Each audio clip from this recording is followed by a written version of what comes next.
Hey guys, it's Bill from Linden, Tennessee. Doing a little work on the back of the Volkswagen this weekend. I was in New Jersey all last week.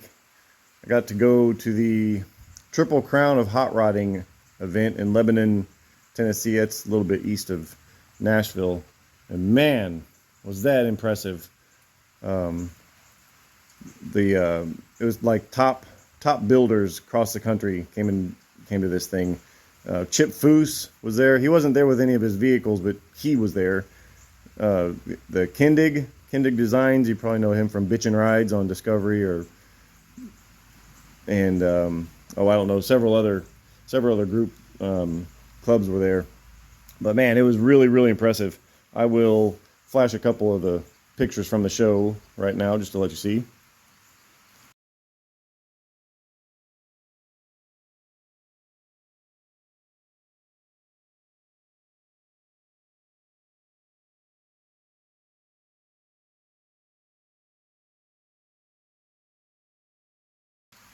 Yeah, I was just floored by it. I was speechless, to say the least.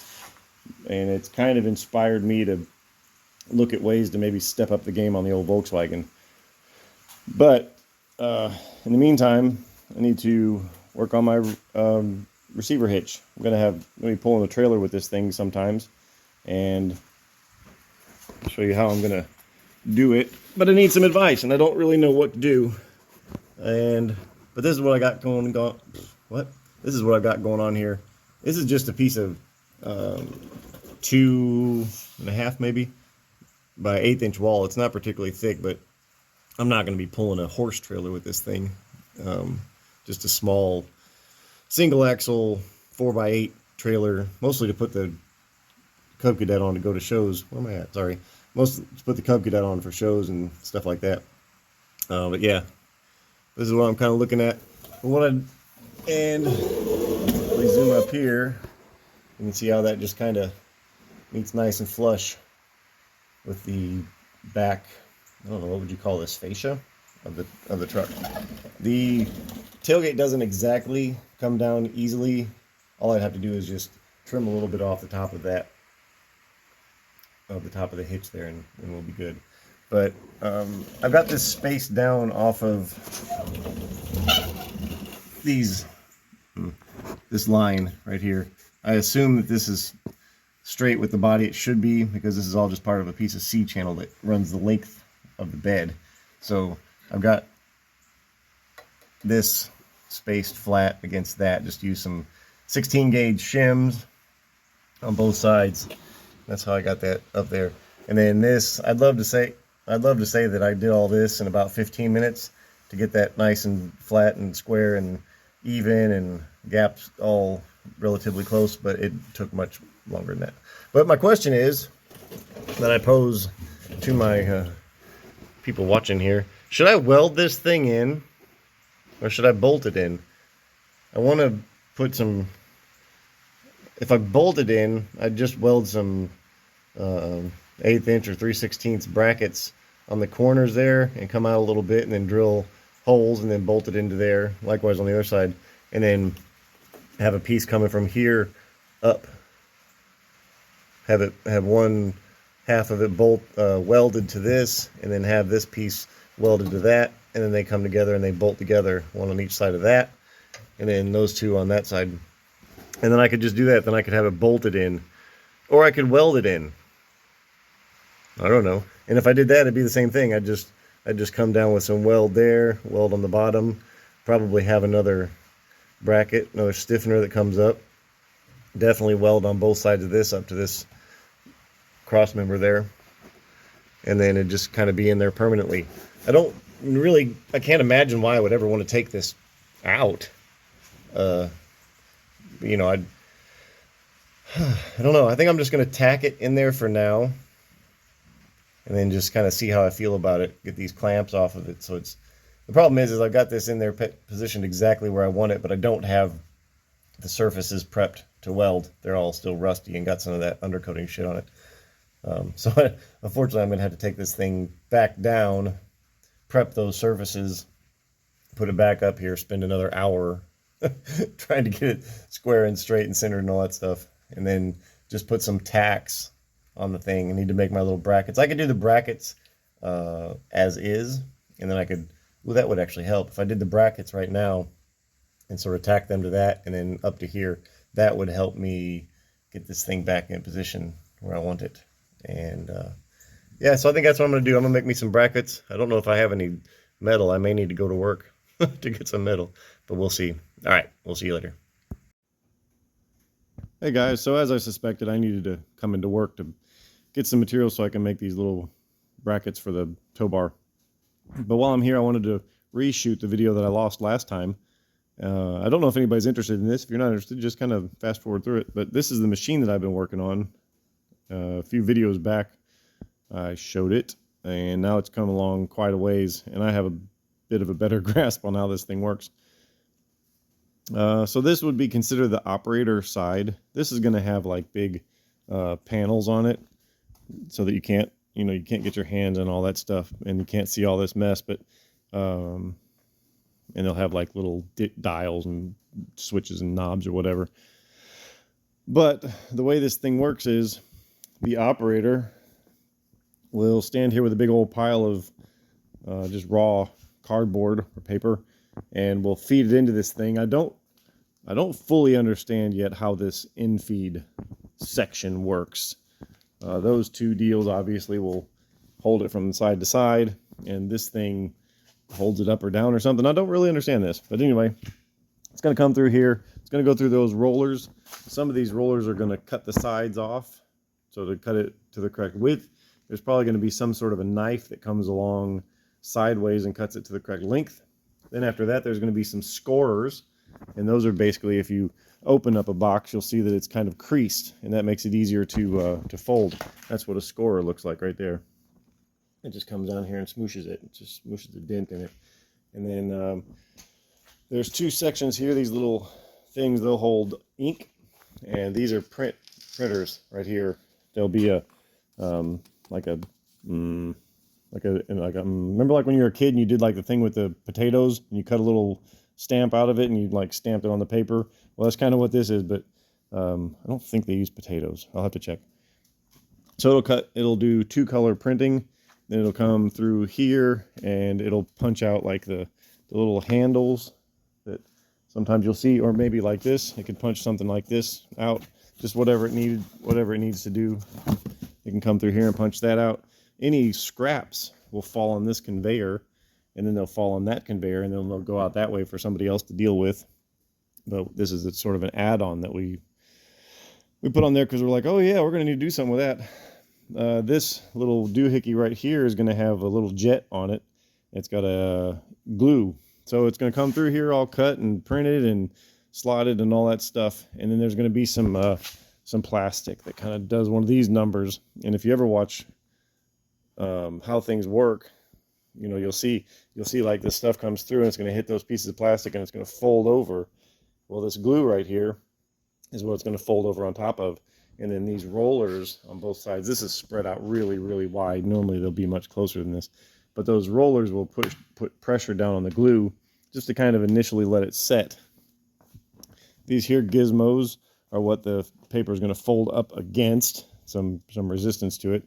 This right here is a vacuum system, big old vacuum, and then all these holes go all the way down there, both sides, and that pulls the paper down to it. And then it's going to come through this thing, and this is the thing I was working on last time. And what happens here, so now you've got this folded piece of cardboard, and it's going to come through here, and it's going to go in here, and these rollers, again, they're going to apply some pressure on it. And it's going to come through this part, and there's kind of a ramp right here that's going to come up, and those are some weights, and these weights, they move up and down. So this paper is going to come up through here, it's going to whack up against that stop, and then another one's going to come up, and then from the bottom it's going to stack. And as the stack gets higher and higher and higher, this will raise, keep some pressure on the stack. That will keep the stack square. And then this here will be adjustable. It is adjustable, and it'll come down depending on what height of stack they want. Once it gets to that height, there'll be some sort of sensor. This is a pneumatic pusher.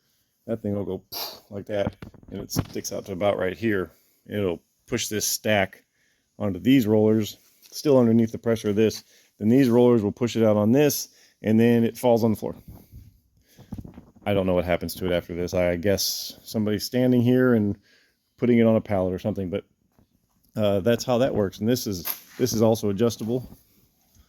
All this stuff is adjustable, and just depending on how big the finished product is. But that's it. That's how this thing works. And looks like while I've been away in New Jersey, they've been over here running wires and conduit and stuff. There's a lot of electronics that goes behind this, a lot of sensors, a lot of laser eye beams, a lot of micro switches, and just all kinds of stuff. And it's quite a complicated machine, and it's pretty exciting to watch it all come together. And I'm really excited for it to see this thing run and make some boxes. So anyway, that's probably more information than you may have wanted, or you may be interested in. I don't know. So, okay, we'll see you in a bit. So here's this thing. Got my little brackets made. I really wanted 3/16. This is just 1/8" tube, and I just really wanted 3/16. I think it would have looked better, but I mean, this is a tow bar, and anybody who pokes their head underneath of it and looks at this will see 1/4 inch and think, well, that's perfectly adequate. And I mean, obviously it's going to be stronger. My concern is that, well, I'll show it to you later, but this is the top, this is the bottom of the bed. That's where it's going to weld into the little channel. And then it's going to weld basically on 2 sides, here and here. I can't get up to this side and I can't get to the back. So it's just going to be welded here and here. My concern is that if I have a heavy load on it, there'll be some sort of a twisting momentum and twisting moment, and it may get translated into this cross member. I don't know. It would be nice if I had some sort of a bracket or something that comes straight up, and I may look into that once I get to that point. But for now, I just kind of wanted to show you this thing. This is the bottom basically, and yeah, there it is. I'm gonna put a coat of paint on it. This this is the top, and this would be the front, of course. I'm gonna put a coat of paint on here because this is the last time I'll be able to get to it. I'm gonna shoot some paint on the insides just to kind of keep, maybe hopefully mitigate some of the corrosion, rust, and stuff. I mean, will it really matter? I doubt it. This thing will last plenty long, but I'm gonna do it anyway. And as far as underneath goes, I've gone ahead and got all the loose rust and all that undercoat off best I could without getting carried away. And I got some of that rust mort stuff, and I painted that on there. It's like a rust converter, so if there's any surface rust on here, it'll convert it to actual metal.